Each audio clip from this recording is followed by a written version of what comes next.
Olha aí, pessoal, na medida em que passam os dias e a gente começa a digerir o pacote fiscal do governo Lula, as atrocidades pensadas, ditas e provavelmente a ser executadas pela equipe econômica do governo Lula, pelo Fernando Haddad especialmente, na medida em que a coisa vai se desenrolando, a gente vai medindo os efeitos disso na economia brasileira, os efeitos já imediatos. Tem aqueles efeitos de mais longo prazo, coisas de décadas, se bobear, né? O futuro do Brasil realmente está muito sombrio com o atual governo Lula. E eu não sei se um governo subsequente, um único mandato, né, seria capaz de conseguir reverter esse cenário por completo, porque a coisa tende a piorar bastante daqui para frente. Essa é a verdade, não vou mentir para vocês.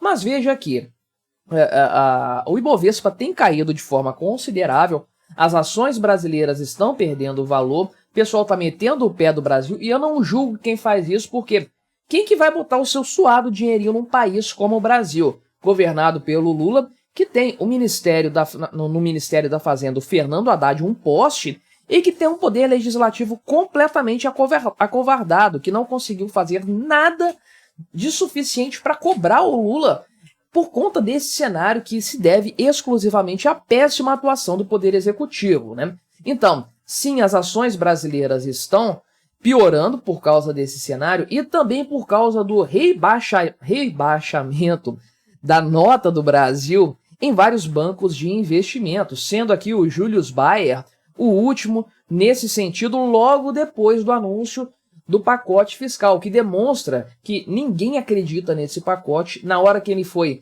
anunciado, o banco aqui de investimentos foi lá e cortou a nota de investimento do Brasil em resposta ao que o Fernando Haddad falou.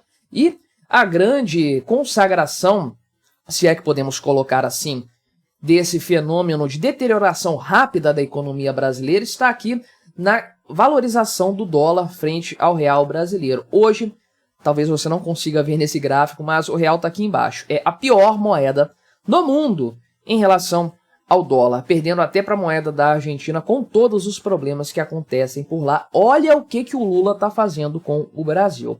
Vamos conversar então sobre esse tema aqui, mas antes não se esqueça de se inscrever no meu canal, se você ainda não for inscrito, e se você quiser colaborar ainda mais com este meu trabalho, você pode se tornar membro patrocinador do meu canal, com valores a partir de R$ 1,99 por mês. Você me ajuda bastante dessa forma, pode ter certeza disso. Então, no mês de novembro, o Ibovespa acumulou 3,12% de queda. É uma queda muito expressiva, é claro, mas os 5 últimos dias do mês foram responsáveis por 2,68% desses 3,12%.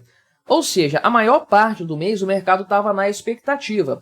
Você sabe, esse anúncio fiscal está sendo cozinhado desde antes das eleições.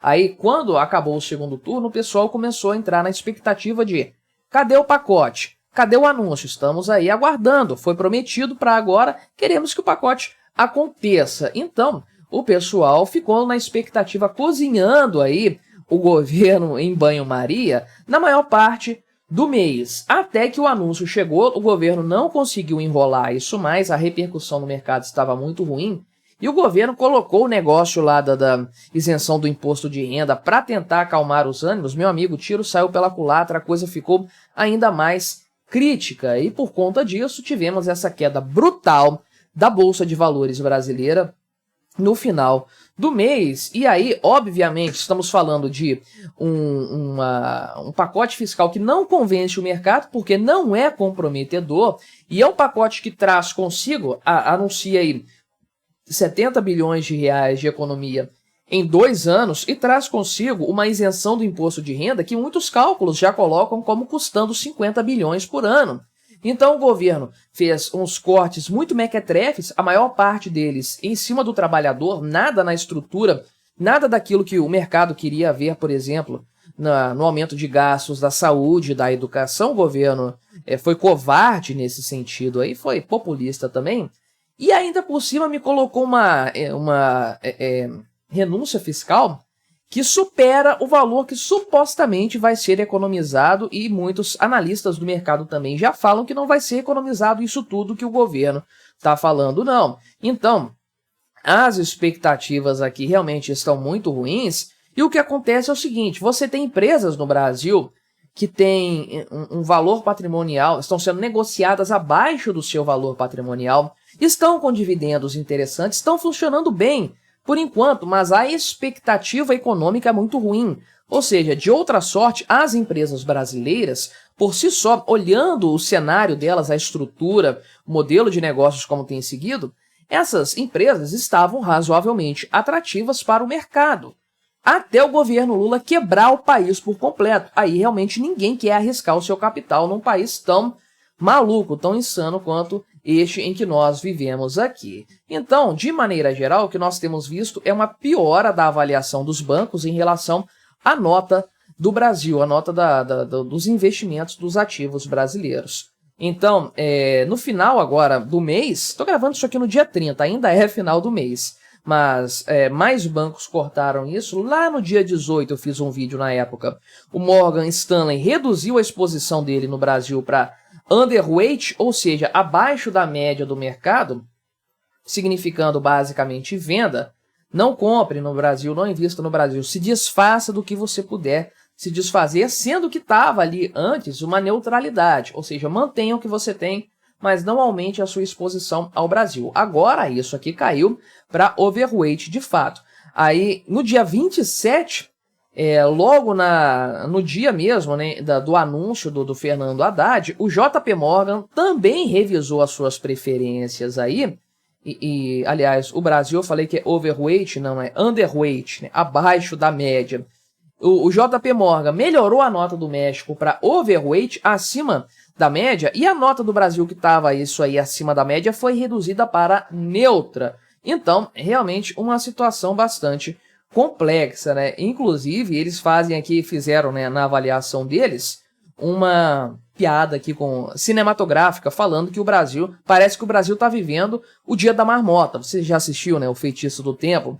Lá com Bill Murray, um excelente filme, diga-se de passagem, mas que tem o Dia da Marmota e o dia fica se repetindo sempre ali, né? Então a história do Brasil sempre se repete de fato. E aí, agora, né, na sexta-feira, dia 29, foi a vez do banco suíço Julius Baer cortar a exposição das ações brasileiras, também estavam aí overweight para neutra, desceu um degrau também. Então várias instituições estão fazendo isso.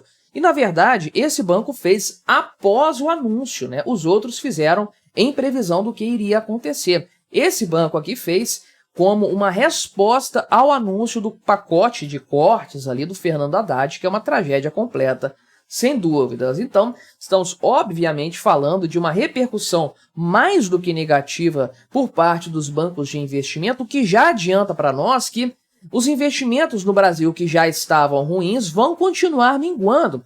O ano de 2024 viu muito dinheiro saindo da Bolsa Brasileira, dinheiro gringo saindo da Bolsa Brasileira. A tendência é que isso continue, não é por outro motivo que a Bolsa está levando uma surra apenas em matéria de pontos. Se você considerar a Bolsa Brasileira na comparação com a inflação, a surra é ainda maior, e na comparação com o dólar, aí, meu amigo, a vaca foi para o brejo, de fato. E falando no dólar, tá aqui o gráfico, né? Olha que maravilha esse gráfico aqui das moedas frente ao dólar. E sim, nos últimos tempos aqui, né?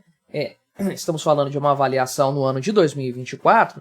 Nos últimos meses, a maior parte das moedas mundiais tem perdido valor frente ao dólar. Algumas mais, outras menos, natural que seja assim, né?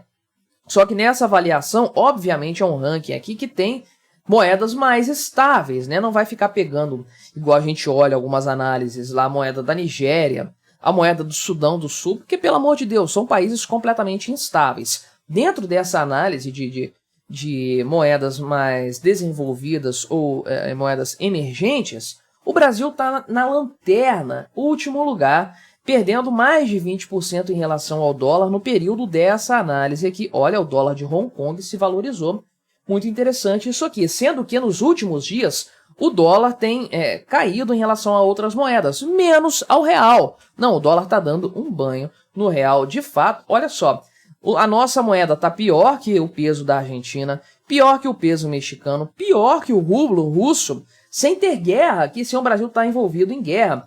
Pior do que a lira turca, realmente a coisa está muito ruim de fato aqui, e outros países mais bem posicionados a gente nem coloca nessa conta, porque a coisa realmente, né, fica feia. Mas dentre os BRICS aqui, né, olha só, China, Índia, a própria Rússia que eu citei aqui, os países estão muito tranquilos. A Arábia Saudita também aqui, ó, estão com uma cotação razoável em relação ao dólar, dados alguns problemas geopolíticos que estão acontecendo, conflitos mais acalorados, eleição do Donald Trump. Só o Brasil realmente descambando para uma crise completa, ao que tudo indica, né? Para onde que esse cenário vai caminhar, eu não sei, mas não vejo um final de 2024 muito positivo para o Brasil, não, muito pelo contrário. E eu não me espantaria se 2025 fosse um ano ainda mais decepcionante. Mas qual é a sua expectativa? Colabore com o nosso debate, deixe sua opinião aí nos comentários. Se inscreva no meu canal se você ainda não for inscrito e até a próxima.